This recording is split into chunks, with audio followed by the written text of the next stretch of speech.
एक डरावनी गुड़िया की कहानी। एक छोटे गांव में, जहां रातें अद्वितीय होती थीं, वहां रहने वाले लोगों के बीच में एक डरावनी कहानी फैल गई थी। एक आत्मा में बसी गुड़िया की कहानी। गांव के एक वृद्ध व्यक्ति के पास एक रहस्यमय गुड़िया थी, जिसका चेहरा अनूठा था और उसकी आंखें रात को चमकती थीं। ये गुड़िया जब भी रात को होती थी, उसकी हंसी सुनाई देती थी, जो सुनने वालों को दहशत में डाल देती थी।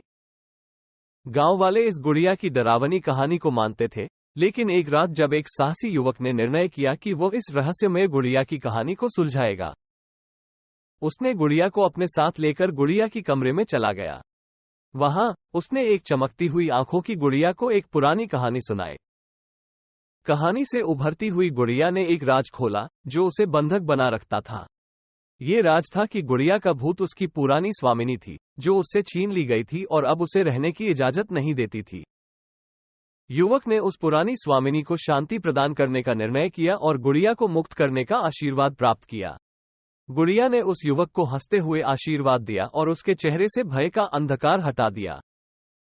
गांव वाले अब से गुड़िया की कहानी को डरावनी नहीं, बल्कि उसमें एक साहसी युवक की साहसपूर्ण कहानी देखते थे, जो भूतों की दुनिया को मित्रता और समझ से भर दिया।